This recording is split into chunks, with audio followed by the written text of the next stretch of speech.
எல்லாருக்கும் வணக்கம். ஆன்மா அருங்கோண சக்கரம் இந்த சேனல்ல உங்கள்கிட்ட சந்திக்கிறது, உங்கள்கிட்ட பேசுறது பெரும் மகிழ்ச்சியாகவும் பெரும் பாக்கியமாகவும் கருதுறேன்.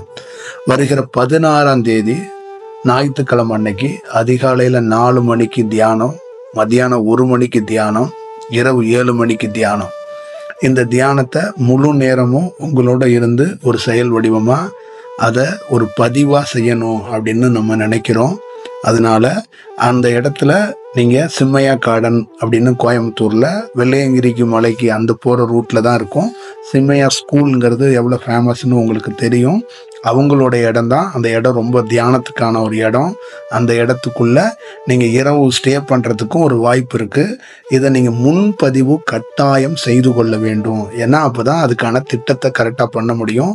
அங்கே 100 பேருக்கு அனுமதி இருக்குது. அதை நீங்கள் யார் வர்றீங்க, உங்கள் டீட்டெயில் என்ன, சனிக்கிழமை இரவு தங்க போகிறீங்களா, இல்லை ஞாயிற்றுக்கிழமை காலையில் நேரடியாக தவத்தில் வந்து கலந்துக்க போகிறீங்களா, இல்லை மத்தியானம் தியானத்தில் வந்து கலந்துக்க போகிறீங்களா, இல்லை ஈவினிங் தியானத்தில் கலந்துக்க போகிறீங்களாங்கிறத கிளியராக ஒரு செக்சரில் சொல்லணும். உங்கள் காசு, உங்கள் பணம் இதெல்லாம் தேவைப்படாது.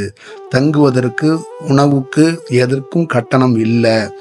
ஏன்னா இறைவனுடைய உபதேசம், தியானம் செல்வத்தாலோ எந்த அதிகாரத்தாலோ பெற முடியாது.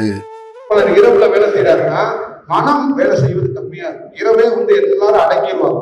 அப்ப சத்தம் இல்லாம நிசப்தமாக ஒரு மனிதன் அதிகாலையில உட்கார்ந்து ஒரு வேலையை செய்யும் போது இதுதான் நல்லது. 6 மணிக்கு நீங்க பண்ணலாம், 7 மணிக்கு பண்ணலாம், 9 மணிக்கு பண்ணலாம், 10 மணிக்கு பண்ணலாம். ஆனா இந்த ரிசல்ட்டை உங்களால எடுக்க முடியுமானா எடுக்க முடியாது.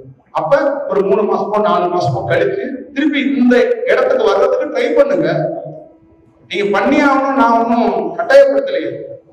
ஆனா நீங்க இந்த இடத்துக்கு வர்றதுக்கு அது உங்களுடைய ஓன் முயற்சி தான், அது ஓன் செயல் தான். நடக்கவே முடியாதுன்னு சொன்ன எத்தனையோ பேர் மீண்டும் வந்தான். புருஸ்லி அவ்வளவுதான் முடிஞ்சு போயிட்டாருன்னு சொல்லும் போது அவனுக்கு என்ன பண்ணாங்க, அங்க இருக்கிற சீனாவில் இருக்கிற அறிஞர்களுடைய தத்துவம் தான் அவனை தூக்கி நிப்பாட்டுச்சு. புரியுதுங்களா? இப்ப இதோட செயல் என்னன்னா உங்களுக்கான செயல் தான். உங்க ஹெல்த்த, உங்க உடலை அது வேற மாறுபடாவுக்கு மாத்துறதுக்கான ஒரு செயல் தான். அதே மாதிரி உடலுக்கு ஏத்த மாதிரி கை வைத்தியமா சின்ன சின்ன மருந்துகளை உடலை பார்த்துக்கணும். உடல் கொஞ்சம் சூடாகும், உடல் பருவ மாற்றம் அடையும். தியானம் பண்ணா என்ன ஆகும்னா உடல் கொஞ்சம் சேஞ்ச் ஆகும், வழக்கத்தோட மாறும். அப்ப வழக்கத்தோட மாறுதுன்னா என்ன ஆகும், நம்ம டெய்லி கண்ணு முடிச்சுட்டே இருக்கிறோம்னா ஹீட் ஆயிருதுல்ல. வீட்டுல சனிக்கிழமை புதன்கிழமை எல்லாம் எண்ணெய் தேய்ச்சி குளிக்கிறோம். அந்த மாதிரி தியானம் பண்றவங்க உடல் மீது ஒரு கவனம் வச்சுக்கணும், கண்ணு வச்சுக்கணும். அதை நீங்க பாருங்க, அது உங்களுடைய பொறுப்பு. திடீர்னு எனக்கு ஓவர் ஹீட் ஆகி போச்சு அப்படிங்கலாம் நீங்க போக கூடாது. ஆரம்பத்திலே இதெல்லாம் நீங்க உங்களுக்கு கொடுக்கணும். நான் இதுக்கு மருந்தெல்லாம் கொடுக்க மாட்டேன். ஏன்னா மருந்தெல்லாம் நீங்க தான் தேடி கண்டுபிடிச்சிடணும். உடலை பார்த்துக்க வேண்டிய பொறுப்பு உங்களுடையது. நான் அதையும் கொடுத்துட்டேன், நீங்க அப்புறம் சித்த வைத்தியர் கதையா இருக்கணும். 108 டைம் சொல்லி முடிச்சுட்டு நீங்க சுவாசத்தை, இரு சுவாசத்தையும் கவனிச்சுட்டு நீங்க ஆமா. சில பேருக்கு 15 நிமிஷம் நீங்க மந்திரத்தை சொல்லிட்டு போயிடாதீங்க. மந்திரத்தை சொல்லி முடிச்சுட்டு உங்களுக்கு ஒரு அமைதி நிலை ஏற்படும். அது சொல்லிக்கிட்டு இருக்கும் போதே ஒண்ணு ஏற்படும். சில பேருக்கு ரெகுலரா பண்றவங்களுக்கு ஒரு மின்சார தன்மை அவங்களுக்கு உடலுக்குள்ள ஊடுருவு வர்றது தெரியும். அவங்க ரெகுலரா பயிற்சியில் இருக்கிறவங்களுக்கு தெரியும். சில பேருக்கு அது ஃபர்ஸ்ட் ஸ்டார்டிங்ல பிடிக்க முடியாது, அப்புறமா பிடிச்சிடலாம். அப்புறமா வந்துடும், ஒரு செயலாக்கம் அது நடக்கும். அப்புறமா நீங்க இந்த மந்திரத்தை சொல்லிட்டு ஒரு 5 நிமிஷம் 10 நிமிஷமா இரு சுவாசத்தை கவனிச்சுட்டு அப்படியே உட்கார்ந்துருக்கு. நிறைய பேரால சுவாசத்தை கவனிக்க முடியாது. இங்க போயிடும் எண்ணம், இல்லைன்னா நீங்க உங்களே மறந்துடுவீங்க. அப்படி ஒண்ணு ஆச்சுன்னா பரவாயில்ல, அடுத்தடுத்த வாட்டி நீங்க விழிப்பா இருக்கிற வரைக்கும் நீங்க ட்ரை பண்ணுங்க. அவ்வளவுதான். ஒரு 15 நிமிஷத்துக்கு மேல உட்கார முடியலன்னா நீங்க எந்திரிச்சு போய் படுத்துங்க. அடுத்த நாள் அதை கண்டினியூ பண்ணிக்கணும். ஏன்னா உடல் 45-50 வருஷமா ஒரு ஃபார்முலாவில் இருக்கு. ஒரு 4 நாள்ல நம்ம உடலை வளர்ச்சி நிறுத்தி எல்லாம் கொண்டாட முடியாது. புரியுதுங்களா? அது கொஞ்சம் டைம் எடுக்கும். அதையும் புரிஞ்சுக்கணும். நம்ம உடலை பத்தி நமக்கு தான் தெரியும். அப்ப உடனே அந்த உடலே நீங்க பேச்ச கேளு, இப்படி உட்காரு, 4 மணிக்கு எந்திரினா எந்திரிக்காது. அப்ப கொஞ்சம் கொஞ்சமா தான் செட் பண்ணணும், கொஞ்சம் கொஞ்சமா தான் அதை கொண்டு வரணும். அது ரொம்ப கவனம். அதை பார்த்துக்கங்க. வேற ஏதாவது டவுட் இருக்கா? இந்த 4 மணி தியானத்துக்கு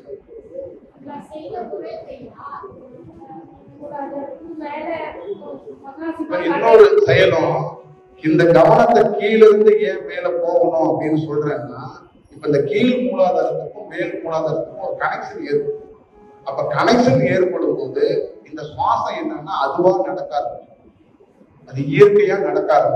இந்த கனெக்ஷன் என்னன்னா அதுகிட்ட கீழ் மூலாதாரத்தையும் மேல் மூலாதாரத்தையும் ஒரு அதிர்வுகளைகள் ஏற்பட ஏற்பட என்ன பண்ணா இந்த சுவாச மாற்றம் ஏற்பட்டு அவங்களுக்கு நீங்களே ஒரு ஸ்டேஜ்ல என்னன்னா உங்க காற்று கீழே போயிட்டு மேல வர அந்த மாதிரி ஒரு ஸ்டேஜுக்கு வர்றதுக்கு தான் இந்த வேலையை செய்ய சொல்லுங்க.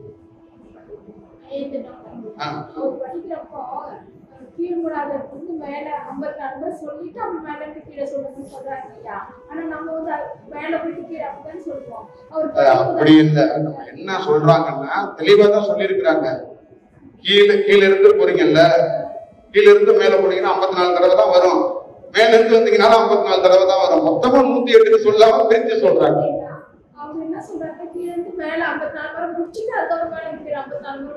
இல்லப்பா, நீங்க மேல போனீங்கன்னா கீழே வருவீங்கல்ல, கண்டினியூ வரணும், அதையே பிரேக் போடுறீங்க. அதுதான் சொல்றாங்க, மேல நீங்க போகும்போது மகாசிவான 54 தடவை போயிருவீங்க, கீழே வரும்போது அதே தானே. மொத்தமா 108 டைம் தான் அது. நீங்க 54 குழப்பிட்டீங்கன்னா 108 வச்சுக்கோங்க.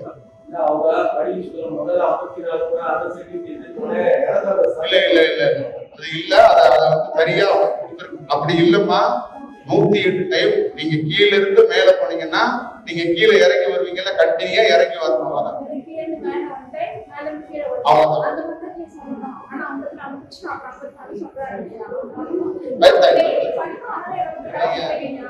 108 புதுசாக தெளிவா புரியும். பேப்பர் கொடுத்துருக்கோம், இதுதான் 108 டைம் தான்.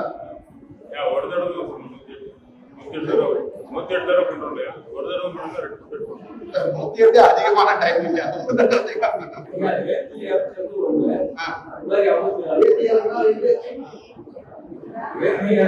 நீங்க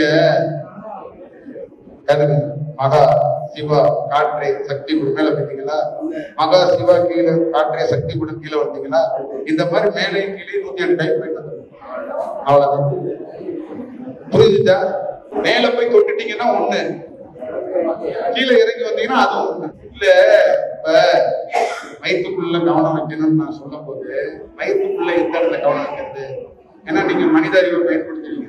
தொப்புள்கிட்ட கவனம் வைக்கலாம், இல்ல சைட்ல இருக்குமா, இல்ல இந்த சைட்ல வைக்கிறதான்றீங்க. அதுக்குதான் நான் அறிவு சார்ந்து சொன்னேன், இடுப்போட கீழே முதுகு தண்டு முடிஞ்சிடும், அந்த முடிகிற இடத்த அந்த பக்கம் கண்டுபிடிங்க. நானே அதை கண்டுபிடிச்சு மார்க் பண்ணி ஆராய்ச்சி பண்ணி தரேன்.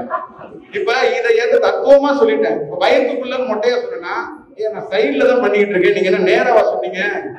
அப்படி இப்ப கிடையாது. ஒரு வருஷம் கழிச்சு ஒருத்தர் சொல்லுவாரு, பல நாள் இந்த லெப்ட் சைட்ல வச்சு பண்ணிட்டு இருக்கியா அப்படின்பாங்க. இன்னொரு அம்மா சொல்ல நான் ரைட் சைட்ல வச்சு பண்றேன், ஐயா நாங்க மேலேயே வச்சு பண்ணிட்டு இருக்கேன், நீங்க தான் வயிற்றுல இருந்து வாங்கினீங்களா அப்படின்வாங்க. அதனால என்னன்னா கீழே நீங்க பாத்தீங்கன்னா அந்த முதுகோட எலும்பு இருக்குல்ல, அது முடியறதுக்குன்னு கீழே ஒரு எலும்பே முடிஞ்சிடும். அப்ப கீழே பாத்தீங்கன்னா ஒரு பள்ளம், அந்த பள்ளத்துக்குள்ள ஒரு நரம்பு இருக்கு, அது உள்ள இருந்து நீங்க கவனத்தை வைக்கணும். ஃபர்ஸ்ட் உள்ள வைக்கிறதுக்கு முடியலன்னா வெளியில கூட கவனம் வைக்கலாம், ஆனா நீங்க உள்ள வச்சா அதுதான் உள் சுவாசத்தை உருவாக்குறதுக்கு ஒரு வாய்ப்பு உருவாகும். வெளியில வந்துட்டு அது வேற மாதிரி போயிடும். சரிதா? அதை நீங்க